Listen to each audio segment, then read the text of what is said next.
This one has some weird characters in it. Yeah.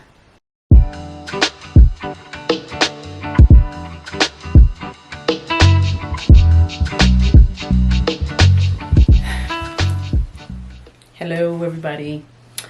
Hello, welcome to my channel. This is Felicia. I am here because I haven't been here. Anyway, so how are you guys doing? I hope you're doing well. I hope these up and coming holidays are going to treat you right. It's going to be very busy for all of us, and that's why I got on here today to give you my reading for the month of October. I've only read 3.5 books. I'm only going to do the 3 because I'm still on the other one. I know. I'm kind of slow. I used to be a little bit faster, and I was faster at the beginning of the year, but for some reason, everything kind of slacked off. So, welcome to my channel. I am here to talk about everything books, journaling, and you guessed it, planner stuff. Anyway, so we're going to go ahead and get started because I also want to give you guys a little bit of insight as to what I use for my annotation, because I was asked about that, and so I need to go ahead and film that. And let's see, I think I got everything. Yep, I got everything, including my annotation pouch. I know, pouch. Anyway, so we're going to start with, I was going to start with this one, but I want to start with this one. What the River Knows by Isabel Ibanez, or Ibanez. I hope I'm pronouncing that right, properly. This was a very, very nice book.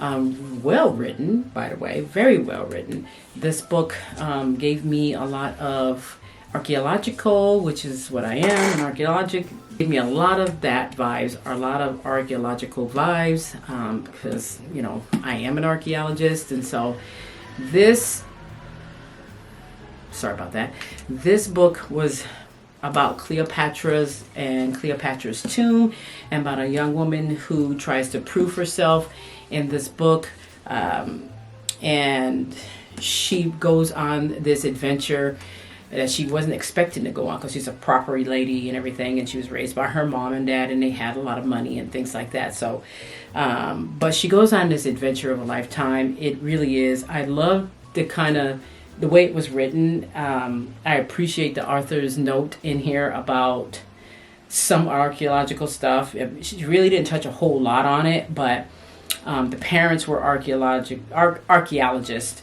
and but she wasn't, but the parents were. But it kind of touches a little bit about that. So this is this was good. I rated this one a 4 because I like the way it was written. I like the pace of the book was a little slow, but it really had some intermittent adventures in here, which is what I like. So okay, so now we're going to get into another book before I get into this guy. Which was Spark of the Everflame, and that is by Penn Cole. I enjoyed that book. I loved it. I thought it was great. It's well written. It gave me adventure vibes all together. So Spark of the Everflame is by Penn Cole, and this one is it's more of a woman who feels that she is human. Well, she thinks she's human. Then she finds out later on that she's not, and the descendants, she's part of this group of people who have this magic, and they're called the Descendants. And she's human, so you got the Descendants and humans living together. And what it is that she's a healer, and her mother is a healer, and she doesn't know her. She has a stepdad, and he's not the one who is her real father, but he's her stepdad. And then she has a father, I guess, apparently, because I'm still in it, because it's a 3-part series. I'm on the 2nd book right now, and that's why when I said I read 3.5 books, I'm on the 2nd one to that sequel. There's 3 books to it. So, and then the other one is called, oh gosh, let me see, what was it called? Glow of the Everflame? So the second one is called Glow of the Everflame. So I'm halfway through with that one. I'm also reading another book, so I'm kind of reading multiple books right now. I'm trying to get them all done, and I've been wanting to read these couple other books without going into that. And I also have a TBR that I want to talk about. So, right, TBR. Anyway, so that one was great. It's like I said, she is a healer. She finds out. I don't want to, it's kind of like a spoiler alert. So if you want to read it, I apologize. If you don't want to hear this part, then you can kind of blank it out. But she finds out that she is a descendant, like I said. And then she finds out she has this magic. So she has a magic. She's a descendant. And then all hell breaks loose from there on, pretty much, once she finds this out. And it's got some adventure in it. The first one had a lot of adventure in it. The second one is kind of moving a little slower. It's giving vibes of, let's say, I don't know, what can I compare this with? What book can I compare this with? I don't really have a book that I can really compare this with. This is a little different. So I don't have a book that I can compare this with. But it's a little bit slower pace than the second one. The second one, I guess, is going through her denial still in the beginning that she has this magic. And then she goes through this other phase where she doesn't realize that she is chosen as a queen. But I'm not going to spoil that part, so I'll leave that part alone. I'm halfway through, like I said, of the second one, so we'll just, But like I said, so what I want to give the very first book, which is Spark of the Everflame, I want to give that one a 4.5 stars because it was very adventurous and I liked it. I liked how it was paced. I liked how, it just was, it was written. It was written very well as far as the pace is concerned. When you write those kinds of books, you have to give a lot of background. And what I noticed in the first one is she did give quite a bit of background in that one. And I appreciate that because, oh gosh. So I've read books where you just jump right in. And I'm in one right now called Jade City. And it just jumps right in. And I'm like, okay, so, and I'm trying to understand what's going on. So it's a little confusing in the first 2 chapters. And I'm going, okay, what's going on here? And, what is these? It just, yeah. Jade City is it just jumps right in and it doesn't give you any real background yet. But what I liked about the Spark of the Everflame is that it did give you background. And what I also liked about Glow of the Everflame is also giving you background. And then you have the other one that I read, The River Runs Through It. That one gave you quite a bit of background, and I like that one too. It was a nice little vibe there. So I would say on Spark of the Everflame, I'm going to give that one a 4.5 stars because I do like the adventure part of it. And I do like how it was written, and I do like how it gives me some background. Because I can't understand any, when you write these books and you just jump right in, sometimes it takes a minute for us to really understand and to put the pieces together. In Spark of the Everflame, it built up, and I like that. I like the built up of that. So that was that. And now we have, and the reason why, I'm not going to lie. It took me a while to read this one. I'm not going to fib. I finished it, though. One of the reasons why it took me so long to read this one, because this one dragged a little bit, guys. I like Sarah's writings. I like how she writes. I like her storylines. But this one dragged. So I personally am going to give this one 3.5 stars because it dragged and dragged and dragged and dragged. And there was spurts of little adventure. There's spurts of little excitement, little spurts of stuff. And I annotated. So I know where they're at. And when I look back and I see where the adventure part was, it wasn't that much, you guys. It really wasn't. And the only reason why I got 3.5 stars instead of just 3, the ending. I am not going to spoil it for you. The ending. Oh, the ending. That picked it up for me a little bit, guys. Because I was just going to do 3 stars. But the ending. Okay, we'll just leave it at that on this one. I don't like Bryce too much in this because she's a little mean, I think, to Hunt. I don't think she's being very nice to him, and I think she's so independent. She's a little too independent to me in this one, and she just does whatever she wants, and and don't tell anybody. She doesn't communicate or anything like that, and she makes all these judgment calls that that I'm like, well, dude, if you're with somebody, especially when you find out in here. So for those who haven't read it, and for those who have read it, spoiler alert, that you find out that Hunt's your mate. Don't treat him like that. You're supposed to communicate, but she still tries to keep that independence, and I don't like it like that. I don't like her like that. I mean, I don't understand, but she gets redeemed. She gets redeemed, and so after a while, and I'm, like I said, I'm giving you my honest opinions. I'm not giving you a professional opinion. I'm giving you my honest opinion. 3.5 stars on this one. I have yet to pick up the third one. One of the biggest reasons why it takes me so long to read certain books is because I get really involved and I annotate.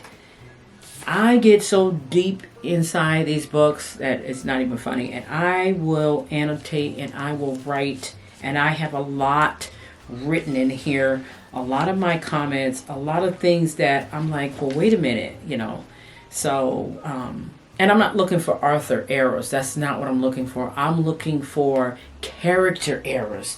And because they now I'm looking at to see who's the good guy, who's the bad guy, who's this and who's that, and I like to get into the book when I'm reading it. So I get deep into these characters, and I'm just like, and I just start reading it. So basically, that's one of the reasons why it takes me so long to read these books. So that was that on that. Now, the 3 books that I read, and this one I didn't annotate because I had this one. I have the physical book of the What the River Knows, but I also had it on Audible before I got the physical book, and I had a chance to get it when it was on sale. So it only cost me like $10, I think it was, or $12. I think it was $10, $10 or $12. I can't remember offhand. So I just got the book to have the physical. So I'll probably read it again, because when you're listening to audio and you're driving, you really can't annotate. So that's that. But I did annotate this one, and I've annotated a lot of my books. So that's what I read, and those are my opinions. I think the trope I did not like too much in the river. What the River Knows is, it was the typical female who's never been around men, who's never experienced any male proximity of any kind. I don't like those tropes that much because I don't know what it is about it, but I just don't like those tropes. I can't figure it out. I'll probably figure it out later, but I just they make it seem like they're just pure and innocent and everything, and that's fine and dandy and all that kind of stuff. But I just I'm not really into those kind of tropes. But anyway, so what we're going to do now is I am going to give you my TBR. I'm also going to give you what I'm reading, and I'll give you a tiny little bit on what I'm reading right now. So just I'll be right back. Okay, so like I said, I'm back. I am reading the second book in the series of the Spark of the Everflame, and it's called Glow of the Everflame. And so far, that one's got really good. It's got a good pace. It's a little bit slower than the first one, but it's got a good pace. So we'll just leave it at that. The next one I wanted to read I'm reading is this one. This one has some weird characters in it. Yeah, I'll just save it for you.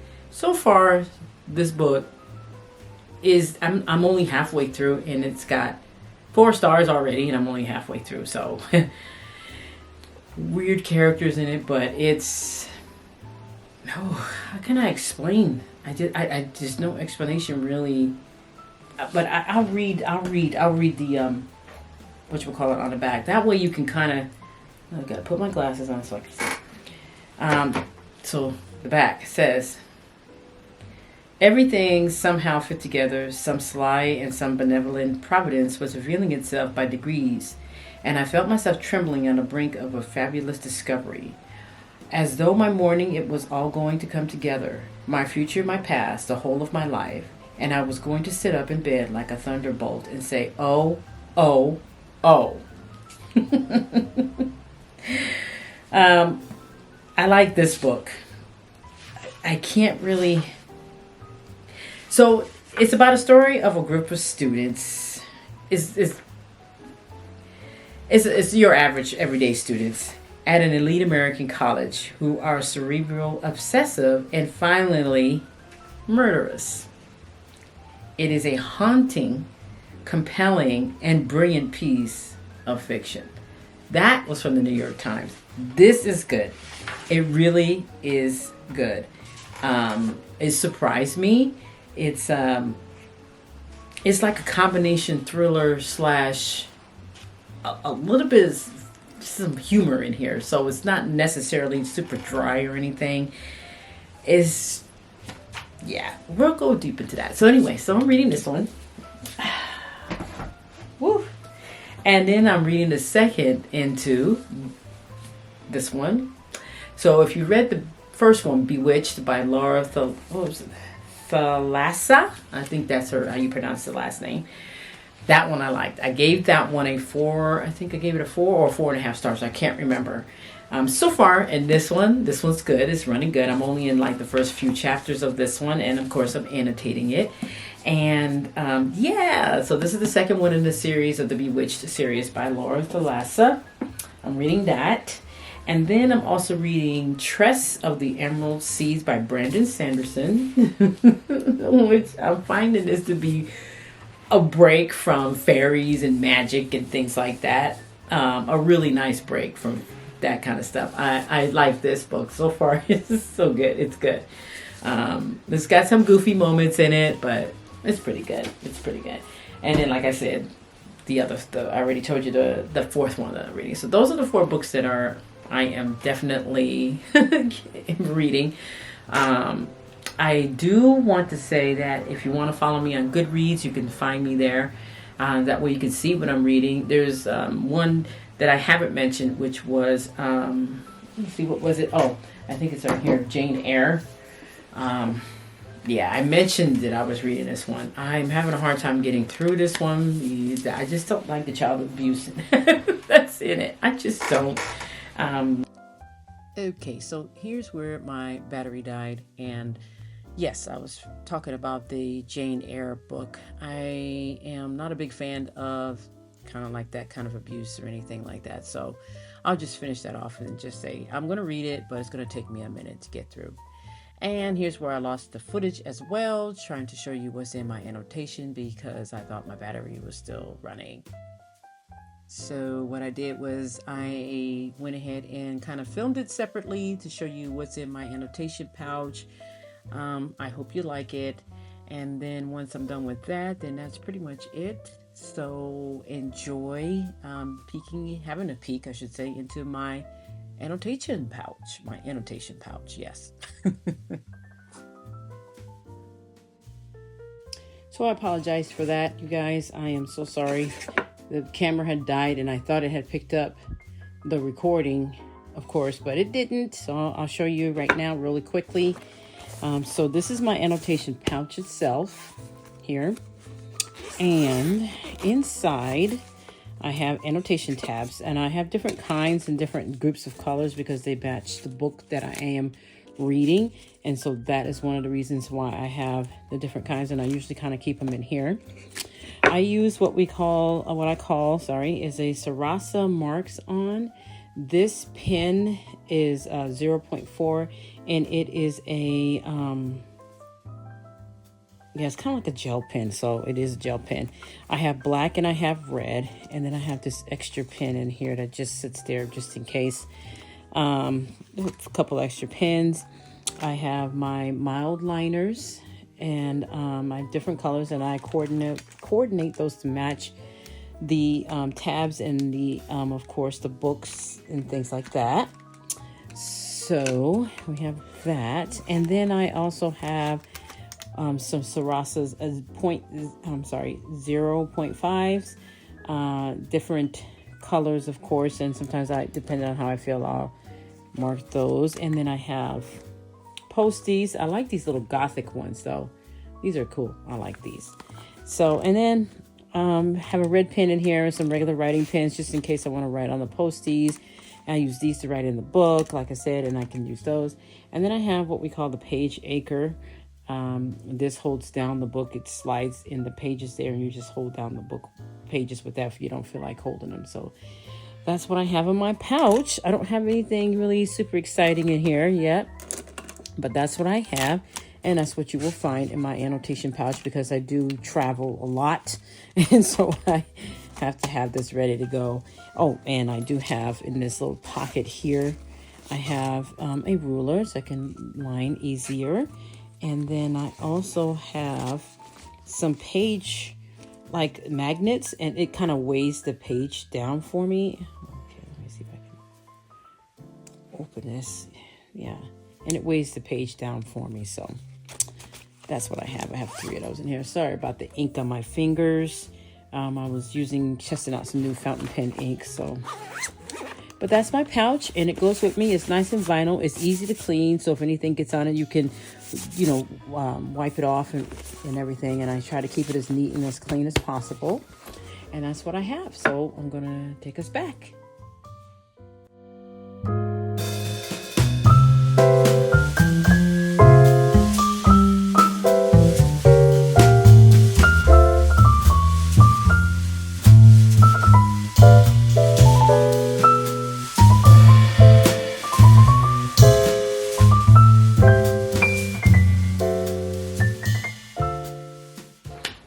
All right, so that is it, you guys. My TBR, my annotation stuff, my my books that I've already read, books that I am starting to read.